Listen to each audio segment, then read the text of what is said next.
ঠিক তেনেকৈ মুখ্যমন্ত্ৰী যদি দক্ষ, সেই মুখ্যমন্ত্ৰী কিয় দিল্লীৰ পৰা এতিয়া য'ত লাখ কোটি টকা মানুহৰ অনিষ্ট হ'ল, তাত কিয় তেওঁ চৰকাৰে দলি মাৰি দিয়া পইচাকেইটা লৈ তেওঁ সন্তুষ্ট থাকিব লগা হ'ল? কিয় আজি ৰাইজৰ পৰা ভিক্ষা লৈ ৰাইজে দিয়া টকাৰে আজি মানুহক সাহায্য দি থাকিব লগা হৈছে? কিয় ২,০০০ কোটি টকা জমা থকা চৰকাৰে কি দিছে জানে?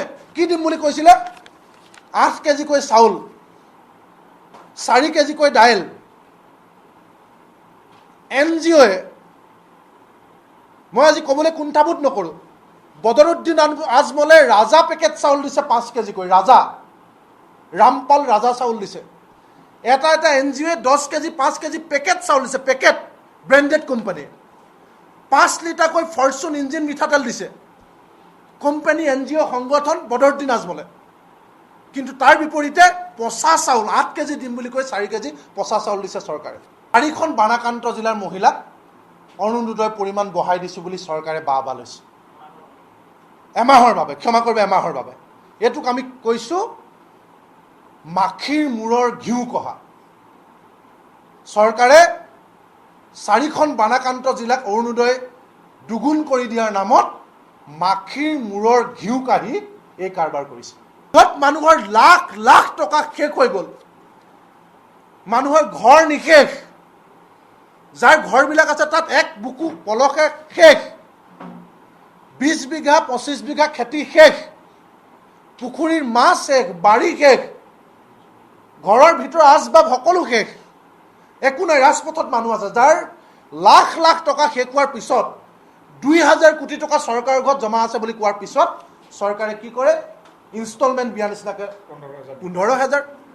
তাৰপিছত সৰ্বত্ৰ ৰাইজে সমালোচনা কৰাৰ পিছত আকৌ ১৫,০০০, ১০,০০০, অৰ্থাৎ ১৫,০০০ যোগ ১০,০০০, ২৫,০০০ টকা আগবঢ়োৱাৰ তেওঁলোকে জোৰা তাপলি মাৰি এইবিলাক নাটক কৰি আছে। কিয় নকম যে অসমক মাহিয়াৰ দৃষ্টিৰে চাই? কিয় নকম যে অসমক অৱজ্ঞা কৰা হৈছে? কিয় নকম? কিয় আমি সেই কথা বতৰাবিলাক নকম যে হয় য়েছ, অসমক দিল্লীয়ে মাহিয়াৰ দৃষ্টিৰে চাই কেৱল শোষণ কৰে? আজি তাৰপিছত মুখ্যমন্ত্ৰীয়ে, দক্ষ মুখ্যমন্ত্ৰী নাক ক'ত? মুখ্যমন্ত্ৰীয়ে এতিয়া কিয় মুখ্যমন্ত্ৰীয়ে সেই দক্ষতা দেখুৱাব নোৱাৰিলে? কৈছে যে জুলাই মাহৰ কাৰেণ্টৰ বিল ৩০০ ইউনিট বা তাতকৈ কম কাৰেণ্ট ব্যৱহাৰ কৰা লোকক জুলাই মাহৰ কাৰেণ্টৰ বিল দিব নালাগে, ৰেহাই দিয়া হৈছে। আপোনালোকে চাওক যে এতিয়া স্মাৰ্ট মিটাৰ মানে প্ৰিপেইড গ্ৰাহকসকলে অলৰেডি জুলাই মাহৰ আৰম্ভ হোৱাৰ আগতীয়াকৈ পকেটৰ ধন দি কাৰেণ্ট ব্যৱহাৰ কৰিছে।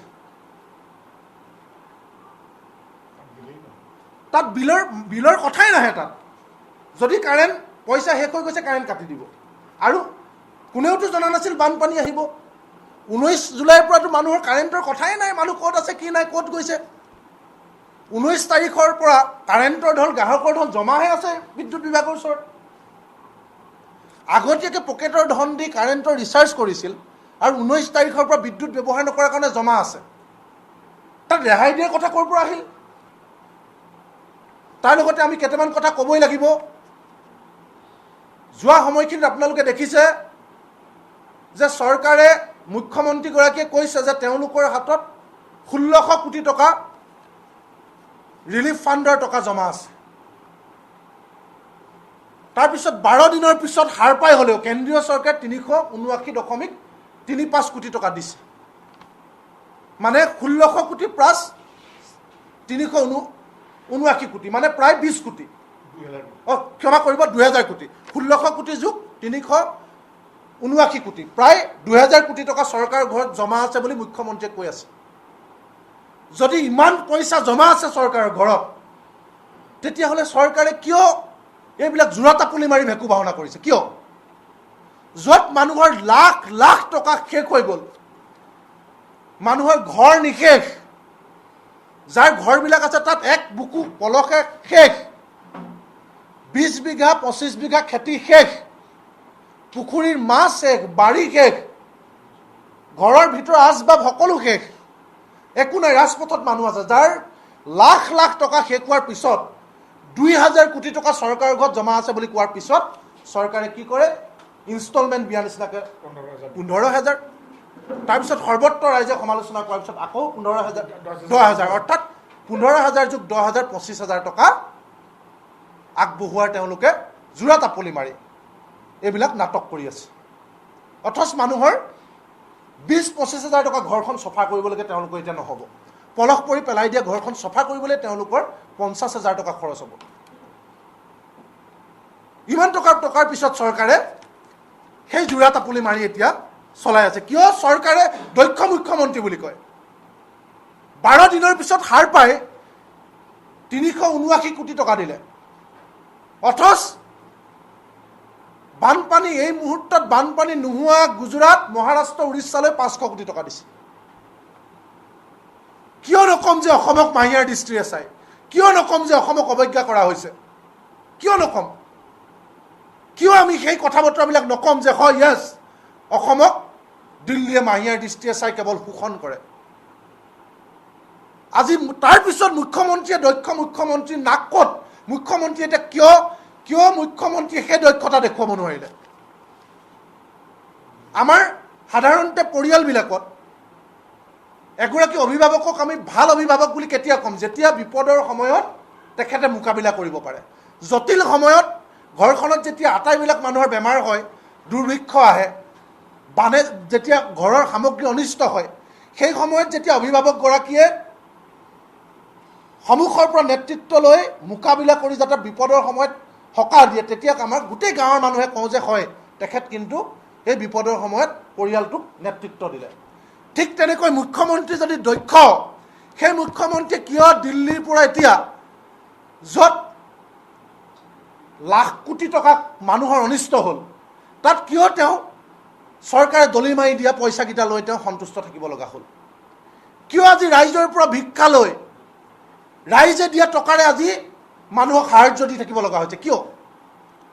তেওঁলোকৰতো 20,000 কোটি টকা জমা আছে বুলি কয়। ক্ষমা কৰিব দেই, 2,000 কোটি টকা জমা আছে বুলি কয়। 1600 কোটি প্লাছ 379 কোটি, 2,000 কোটি টকা জমা থকা চৰকাৰে কি দিছে জানে? কি দিম বুলি কৈছিলে? 8 কেজিকৈ চাউল, 4 কেজিকৈ দাইল। NGOয়ে, মই আজি ক'বলৈ কুণ্ঠাবোধ নকৰোঁ, বদৰুদ্দিন আজমলে ৰাজা পেকেট চাউল দিছে 5 কেজিকৈ। ৰাজা, ৰামপাল ৰাজা চাউল দিছে। এটা NGOয়ে 10 কেজি 5 কেজি পেকেট চাউল দিছে, পেকেট, ব্ৰেণ্ডেড কোম্পানী। 5 লিটাৰকৈ ফৰ্চুন ইঞ্জিন মিঠাতেল দিছে কোম্পানী, NGO সংগঠন বদৰুদ্দিন আজমলে। কিন্তু তাৰ বিপৰীতে পচা চাউল 8 কেজি দিম বুলি কৈ 4 কেজি পচা চাউল দিছে চৰকাৰে। 4 কেজি দাইল দিম বুলি কৈ 1.5 কেজি খোলা পচা। মিঠাতেল দিছে কি কোম্পানী আপোনালোকে নিশ্চয় দেখিছে? বালক। এই বালক মিঠাতেল ক'ৰ? কোনে ছাপ্লাই দিছে? কোন তাৰ যুগনীয়াৰ? কোনে কমিশ্যন লৈ এই টকা ৰাইজৰ নামত অহা টকা, ৰাইজে মুখ্যমন্ত্ৰী সাহাৰ্য পুঁজিত দিয়া টকা হৰলুকি কৰি সাহাৰ্যৰ ধন কোনোবাই খাইছে নেকি? কোনোবা গুপ্তা, কোনোবা আগৰৱালা, কোনোবা জৈনে চৰকাৰৰ বৰ্গৰ মানুহে টেণ্ডাৰ লৈ মহাৰাষ্ট্ৰ, ৰাজস্থানৰ পৰা ইয়াত থকা আমাৰ ইয়াত ইমান প্ৰচলিত ব্ৰেণ্ডৰ মিঠাতেল বা প্ৰচলিত ব্ৰেণ্ডৰ নিমখ, দাইলৰ পেকেট থকাৰ পাছত এইবিলাক কোনে আনিছে? ক'ৰ পৰা আনিছে? নে ইয়াত নিশ্চিতভাৱে ইয়াত বৃহৎ এটা ৰাইজলৈ অহা টকাৰো এটা কেলেংকাৰী হৈছে, যাৰ কাৰণে এনেকৈ NGOয়ে দিয়া, সংগঠনে দিয়া, সদায় হাঁহি থকা, সদায় আমি অস্পৃশ্যতাৰে মুখ্যমন্ত্ৰীয়ে ঘৃণাৰে বিয়পাই পৰা বদৰুদ্দিন আজমলে য'ত ৰাজা ৰামপাল চাউল দিছে, ফৰ্চুন ইঞ্জিন মিঠাতেল দিছে, চৰকাৰে তাত কিন্তু বালক মিঠাতেল দিছে, পচা চাউল দিছে, খোলা বস্তাৰ দাইল পলিথিনত ভৰাই দিছে। তাৰপিছত মুখ্যমন্ত্ৰীয়ে কয় যে আমি দক্ষ, আমি মোকাবিলা কৰিছোঁ। এইবিলাক আমি সাৱত কথা কোৱা নাই, আমি নাজিৰাৰ চন্তক বিহুমৰ পৰা আহি নিশা আহি আপোনালোকক নিজেই দেখা ছবিখন আপোনালোকৰ আগত দাঙি ধৰিছোঁ। মুখ্যমন্ত্ৰীয়ে এতিয়া কৈছে যে আমি অৰুণোদয় ধন দুগুণ কৰি দিছোঁ। ক'ত দিছে? 4খন বানাক্ৰান্ত জিলাৰ মহিলাক অৰুণোদয় ধন কিমান? 1250 টকাটো আমি দুগুণ কৰি 2500 কৰি দিছোঁ অহা 6 মাহৰ কাৰণে। কেনেকৈ দিছে যে আন 30খন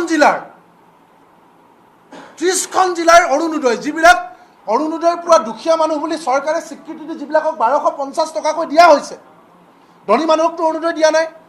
অৰুণোদয় পোৱাৰ যোগ্য দুখীয়া, তেওঁলোকক সহায় হ'ব অভাৱগ্ৰস্ত মানুহ বুলি লাখ লাখ মহিলাক যি 30খন জিলাত অৰুণোদয় দিছিল, তেওঁলোকৰ পৰা 150 টকা চান কাঢ়ি আনি এতিয়া 4খন বানাক্ৰান্ত জিলাৰ মহিলাক অৰুণোদয়ৰ পৰিমাণ বঢ়াই দিছোঁ বুলি চৰকাৰে বাহ লৈছে।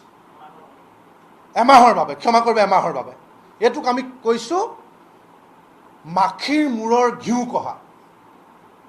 চৰকাৰে 4খন বানাক্ৰান্ত জিলাক অৰুণোদয় দুগুণ কৰি দিয়াৰ নামত মাখিৰ মূৰৰ ঘিউ কাঢ়ি এই কাৰবাৰ কৰিছে। এয়া কোনো মুখ্যমন্ত্ৰীয়ে কৈ থকাৰ নিচিনাকৈ শক্তিশালী টনকিয়াল বিত্তীয় ব্যৱস্থাৰে টনকিয়াল এখন ৰাজ্যৰ কাৰবাৰ নহয়। ইয়াত দেউলীয়া, লাওলোৱা আৰু মাখিৰ মূৰৰ ঘিউ কাঢ়ি বানাক্ৰান্তক লৈ দিয়া এটা দেউলীয়া চৰকাৰৰ এটা ৰূপ। কিয় নিদিয়ে? মন্ত্ৰী বিধায়কবিলাক, এই মন্ত্ৰী বিধায়ক হোৱাৰ আগতে তেওঁলোকৰ সম্পত্তি কিমান আছিল, আৰু এতিয়া মন্ত্ৰী বিধায়ক হোৱাৰ পিছত তেওঁলোকৰ সম্পত্তিৰ পৰিমাণ কিমান বাঢ়িল? এই লাখ লাখ কোটি কোটি টকাৰ সম্পত্তি গোটোৱা মন্ত্ৰী বিধায়কৰ পৰা টকা আনি কিয় অৰুণোদয় বঢ়াই নিদিয়ে? 2 নম্বৰী প্ৰথাৰে ৰাইজৰ ধন খোৱা মন্ত্ৰী বিধায়কবিলাকে যে অতত ফ্লেট মাটি, খেতি মাটি কিনিছে, তেওঁলোকৰ পৰা টকা আনি কিয় অৰুণোদয় বঢ়াই নিদিয়ে? চৰকাৰে নিজৰ টকাৰে কিয় নিদিয়ে?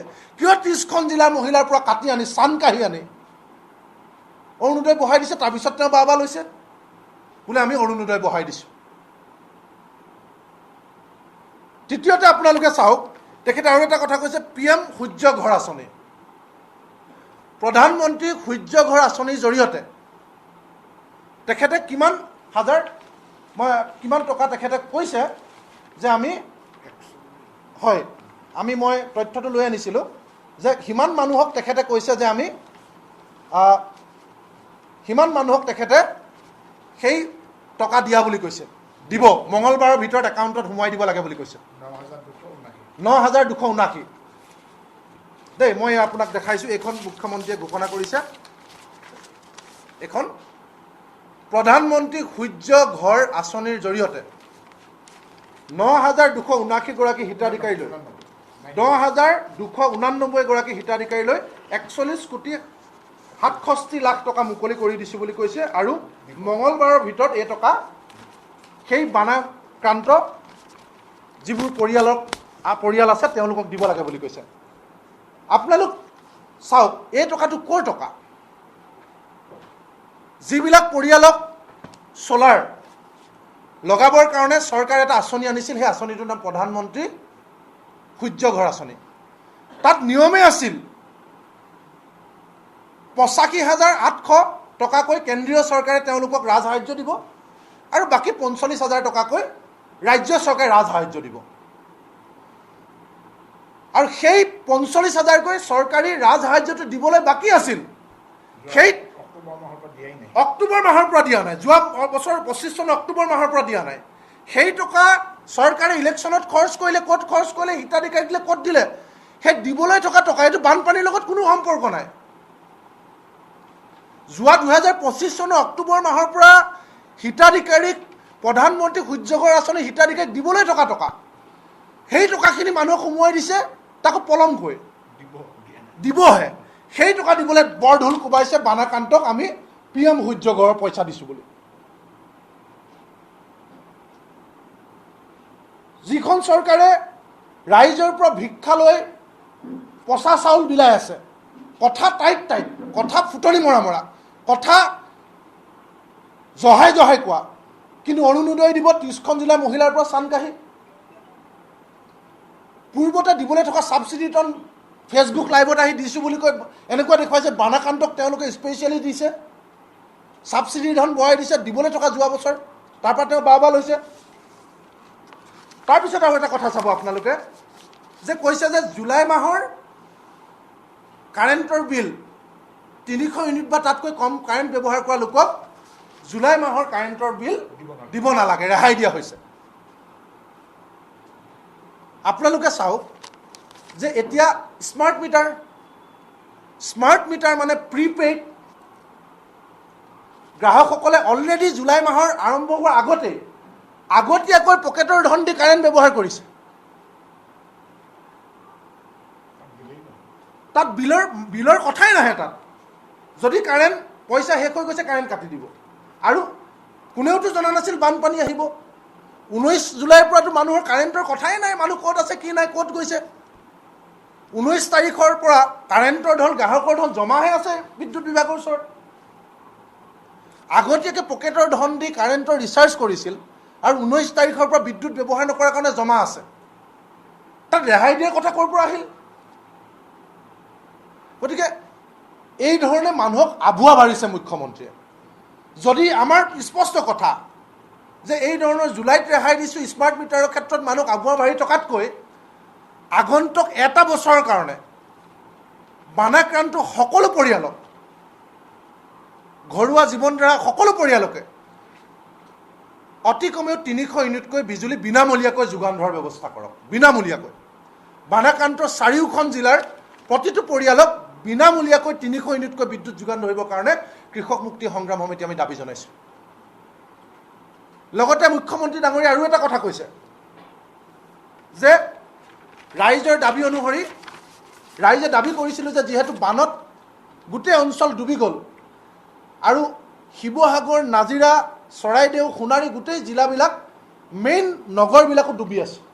কাৰোবাৰ ঘৰ যদি পানীত ডুবো যোৱা নাই তেতিয়াহ'লে তাৰ অফিচ কাছাৰী সকলো বন্ধ। যাৰ কাৰণে ঋণগ্ৰস্ত কোনো লোকে এতিয়া ঋণ পৰিশোধ এই সময়খিনিত কৰিব নোৱাৰে। যিবিলাক মানুহ বানত সাংঘাতিক ধৰণে আক্ৰান্ত হ'ল, বিধ্বস্ত হৈ গ'ল, বানাক্ৰান্ত প্ৰতিটো পৰিয়ালক অন্ততপক্ষে 6 মাহৰ কাৰণে ঋণ ৰেহাই দিব লাগে বুলি আমি দাবী উত্থাপন কৰিছিলোঁ। সেই দাবীৰ প্ৰতি সঁহাৰি জনাই চৰকাৰে ক'লে যে আমি ঋণসমূহ এটা শব্দ ক'লে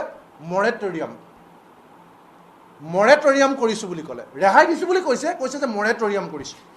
কিন্তু আপোনালোকক আমি আহ্বান জনাইছোঁ, আপোনালোকেও নেটত চাওক, অসমৰ ৰাইজে চাওক, আমিও গুগলত চাইছোঁ। মৰেটৰিয়াম শব্দৰ অৰ্থ কিন্তু ৰেহাই দিয়া নহয়, সাময়িক স্থগিতাদেশ অস্থায়ীভাৱে বন্ধ কৰা বা নিৰ্দিষ্ট সময়ৰ বাবে স্থগিতাদেশ।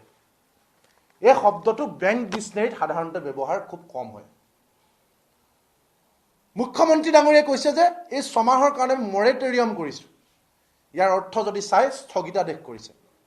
তাৰমানে আপোনাক মই ধন দিবলৈ আছোঁ, এই বিপদত পৰিছোঁ কাৰণে 6 মাহ মোক আপুনি নালাগে বুলি কৈছে, কিন্তু তাৰ পাছত সুতে মূলে সেই ধন ঘূৰাই দিব লাগিব। তাৰমানে এইটো ৰেহাই দিয়া হ'ল নেকি? এই বানাক্ৰান্ত লোকসকল যাৰ ঘৰ নাই, যাৰ সকলো শেষ, এই মানুহবিলাকে 6 মাহৰ পিছত বা এবছৰৰ পিছত ক'ৰ পৰা টকা ঘূৰাই দিব? আমি বিচাৰিছোঁ ৰেহাই। মই সুধিছোঁ বেংকৰ বিষয়াসকলক, বেংকৰ বিষয়াসকলে কৈছে ৰাইজে বিচৰা ধৰণৰ যদি ৰেহাই দিব লাগে তেতিয়াহ'লে বেংকে এটা টাৰ্ম ইউজ কৰে ৱেভিং অফ ইণ্টাৰেষ্ট বা ৱেভিং অফ ইনষ্টলমেণ্ট। চাওক, ৱেভিং অফ ইণ্টাৰেষ্ট মানে হৈছে সুত মাফ কৰা, সুত ৰেহাই দিয়া বা সুত আদায় নকৰা। মুখ্যমন্ত্ৰী ডাঙৰীয়াই কিন্তু ৱেভিং শব্দটো ব্যৱহাৰ কৰা নাই। ৱেভিং অফ ইনষ্টলমেণ্ট বা ৱেভিং অফ ইণ্টাৰেষ্ট শব্দটো ব্যৱহাৰ নকৰি তেওঁ এটা জটিল ভাষাৰ চতুৰালি এটা ব্যৱহাৰ কৰিছে, মৰেটৰিয়াম। কি কাৰণে ভাষাৰ চতুৰালি বুলি কৈছিলোঁ? এই মুখ্যমন্ত্ৰীগৰাকী একেধৰণৰ সময়ত, কৰোণাৰ সময়ত মাইক্ৰ' ফাইনেন্সৰ মানুহবিলাকক কৈছিলে যে আপোনালোকে কোনো ঋণ ৰেহাই কৰি মাৰিব নালাগে, আমি ঘূৰাই দিম বুলি কৈছিল। কিন্তু আজি গোটেই মাইক্ৰ' ফাইনেন্সৰ মহিলাক খবৰ লওক, সকলো মাইক্ৰ' ফাইনেন্সৰ মহিলা এতিয়া চিভিল বেয়া, সকলোৰে ঘৰলৈ নটিচ গৈছে, পুলিচ গৈছে, তেওঁলোকক চৰকাৰে নিদিলে। আমি যেতিয়া এতিয়া চৰকাৰক প্ৰশ্ন কৰোঁ, বিধানসভাত যেতিয়া প্ৰশ্ন কৰে, তেখেতলোকে কয় যে এইটো আমি কোৱা নাছিলোঁ, আমি 50,000 25,000 এটা তেওঁলোকে গাইডলাইন বনাইছে, সিমানৰ তলৰ সকলকহে দিম। কিন্তু ইলেকশ্যনৰ আগত মুখ্যমন্ত্ৰীয়ে, মোৰ ওচৰত ভিডিঅ' আছে মই দি দিম, কৈছিলে যে যিবিলাক মহিলাৰ মাইক্ৰ' ফাইনেন্সৰ ঋণ দিবলৈ আছে সকলো মহিলাই মাফ কৰি দিম। গতিকে মাইক্ৰ' ফাইনেন্সত যি ধৰণে প্ৰতাৰণা কৰিলে শব্দৰ মায়াজালেৰে, এই যাতে মৰেটৰিয়াম শব্দৰে, যি স্পষ্টকৈ গুগলত কৈছে যে ৰেহাই নহয় স্থগিতাদেশ, এই শব্দৰে যাতে পুনৰ ঋণ মাফ কৰি দিয়া বুলি বাহ লোৱা মুখ্যমন্ত্ৰীয়ে যাতে এই বিপদত পৰা মানুহখিনিক পুনৰ বিপদত নেপেলায়, তাৰ কাৰণে আমি পুনৰবাৰ আমি সকীয়াই দিছোঁ।